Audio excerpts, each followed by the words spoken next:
So the steering box is pretty much in. I think I'm gonna have to pull it apart one more time, just because there's a couple things that I missed, I think. And then I can't get this nut undone because it's cross-threaded. So I might have to cut this nut off so that way I can redo the threads. And then I need to find this nut and this nut. I got it with no hardware, but it was pulled apart, so making do with what I got. I'm gonna pressure wash it next. That tire's fixed, I got a new tube in it. But I'm gonna get all this oil and stuff washed off and all the leftover ATF from when I was trying to get it unstuck. So let's get to it. All right, so there's a super pan that came with the tractor underneath all these bushes. So I'm gonna work on getting it hooked up to the tractor because it goes with it.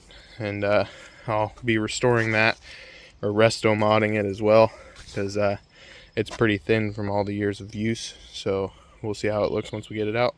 All right, the front half's revealed. I'm gonna get this old auger bar out of here, and then I'm gonna try and hook it up.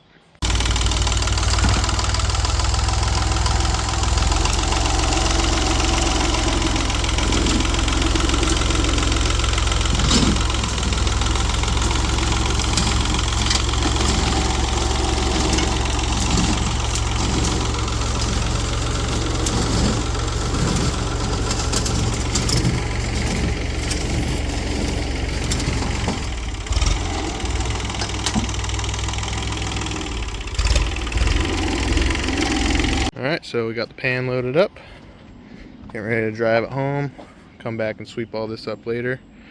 Let's get it back.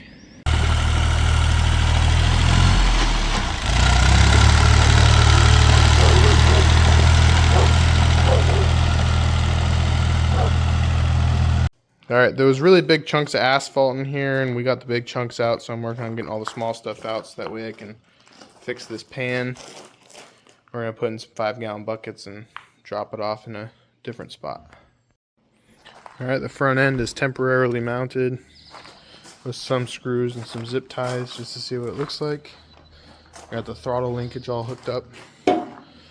So, it actually has throttle now that you can set. And then I just filled the brakes up with some .3. And I think those are working now too.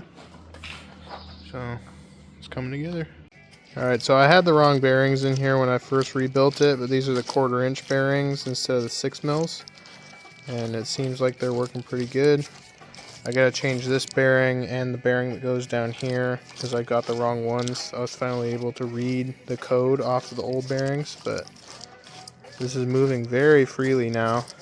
So once I get these bearings put in, I can put the whole gearbox back together and throw it in the tractor, and I have no doubt in my mind that it'll work this time. Alright, so I finally got the correct bearings. So I'm pounding this race in right now. That'll sit in there, which will pivot on this, and then I'll be replacing this crappy bearing with the correct one.